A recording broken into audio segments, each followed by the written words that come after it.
বিসমিল্লাহির রহমানির রহিম। আসসালামু আলাইকুম রহমতুল্লাহ।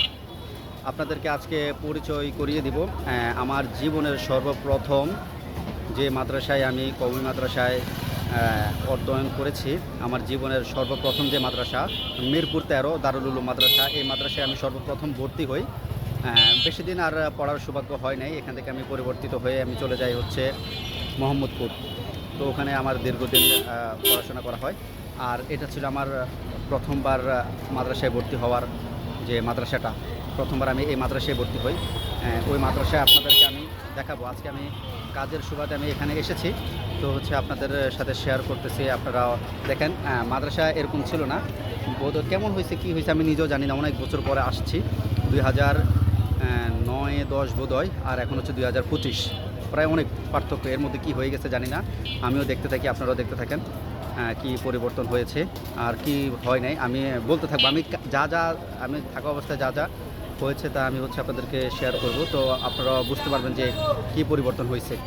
প্রথমে দেখিয়ে দিই মাদ্রাসায় প্রবেশ করার যে সাইনবোর্ডটি। এটি হচ্ছে হ্যাঁ, অনেক আলোর কারণে হচ্ছে দেখা যাচ্ছে না। কেন্দ্রীয় জামে মসজিদ ও মাদ্রাসা দারুল উলুম ঢাকা কমপ্লেক্স।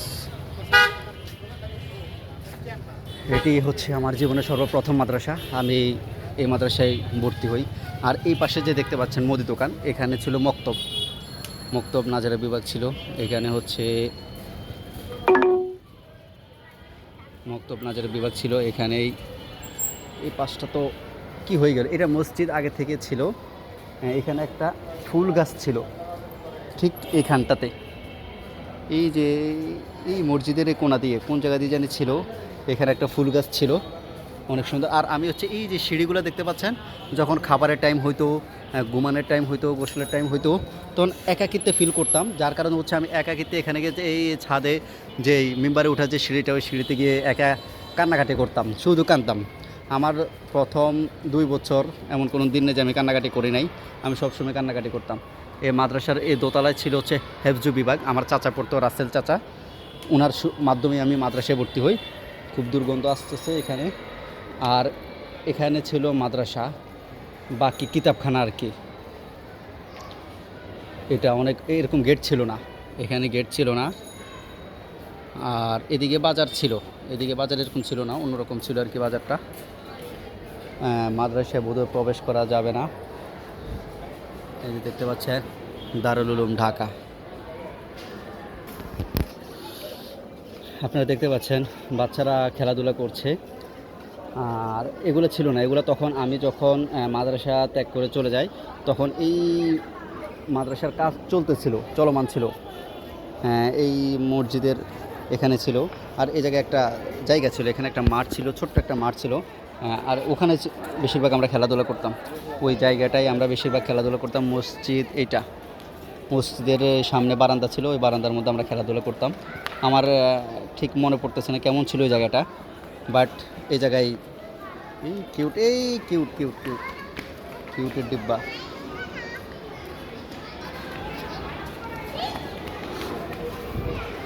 যাক, অনুভূতিটা শেয়ার করলাম আপনাদের সাথে। এখন হচ্ছে রাত 9টা 15, 48, 49, 50 তো বিভিন্ন উচ্চতর হাদিস গবেষণা বিভাগ, ফতোয়া বিভাগ, দারুল হাদিস, বিভিন্ন বিভাগের নাম, ক্লাসের নাম আপনারা দেখতে পাচ্ছেন। আপনাদেরকে যদি এই পাশ থেকে দেখায়, এই পাশে ছিল, বাট দোতলা কি 3তলার মতো ছিল, একবার ভাঙাচোরা জীর্ণ একটা মাদ্রাসা ছিল। এভাবে ছিল না। আর এখানে মনে হয় গাছগুলো ছিল, আমার যতটুকু মনে পড়ে গাছগুলো ছিল। এখানে অনেক গর্ত করা হয়েছে ফাউন্ডেশন নেওয়ার জন্য, মাদ্রাসার ফাউন্ডেশন নেওয়ার জন্য গর্ত করা হয়েছে, দেখতে পাচ্ছেন। যাক, মাদ্রাসা অনেক পরিবর্তন হয়েছে। আমি থাকা অবস্থায় এখানের কাজ শুরু হয়েছে। যাই হোক, আমি আজকে ঠিকমতো মাদ্রাসায় ওই মাদ্রাসার ব্যাগ ঠিকমতো না টানার কারণে আজকে অনেক কষ্টের কাজের ব্যাগ টানতে হচ্ছে। তো আপনারা যারা এখন আমার এই ভিডিওটা দেখছেন, তারা হচ্ছে এরকম ভুল করবেন না। পড়ালেখা করার সময় ঠিকমতো পড়ালেখা করবেন। আহ, তারা দেখছে আমি কি বলছি, তাদের জন্য এই ভিডিও। তারা যদি কখনো আমার ভিডিও দেখে, আমিও ঠিক এরকম ছিলাম। এই যে দেখতে পাচ্ছেন, এই গুদু গুদু যাচ্ছে। এত মোটা ছিলাম না, হালকা পাতলাই ছিলাম, বাট এত ছোটো মোটোই ছিলাম। তো এরকম এই সবাই যেরকম খেলাধুলা করতো, আমি তেমন খেলাধুলা করতাম না, কারণ আমার মন মানসিকতা একেবারেই খারাপ ছিল। মানে মানে মন টন খারাপ থাকতো আর কি, একেবারেই মন খারাপ থাকতো সবসময়। মন খারাপ করে থাকতাম, আর বাড়ির জন্য মনে পড়তো।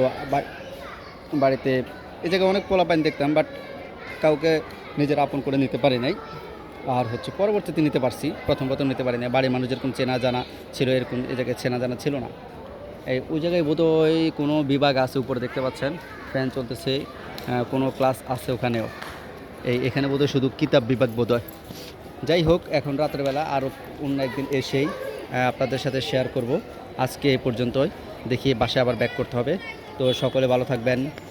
এই মাদ্রাসার যতজন শিক্ষক আছে, যতজন স্টাফ আছে, ছাত্র আছে, আল্লাহ তাআলা সকলের ইলমের মধ্যে বারাকা দান করুক, সকলকে কল্যাণ করে ইলম দান করুক, ইলমের মধ্যে হচ্ছে বারাকা দান করুক। আল্লাহ তাআলা আমাকেও জ্ঞান দান করুক, এটাও আমি আল্লাহ তাআলার কাছে চাই, প্রার্থনা করি। তো যারা মা বাবা তাদের সন্তানদেরকে এরকম দূরে রেখে দিছে, দেখছি তারা কতটা হ্যাপি। ছুটির সময় হয়ে গেছে, তো ওদের ছুটি হয়ে গেছে।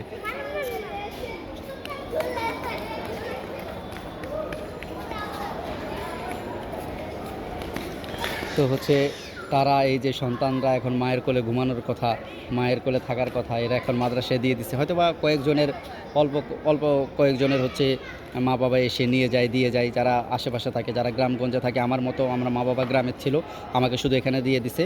আমার এখানে থাকতে হইতো, খাইতে হইতো, গা গোসল সব এখানেই। শুধু যখন পরীক্ষার পর একবার ছুটি পেতাম 1 সপ্তাহের জন্য, তখন আমার বাড়ি যাওয়ার সুযোগ হইতো। অনেক সময় যেতে দিত, অনেক সময় যেতে দিত না। তো এখন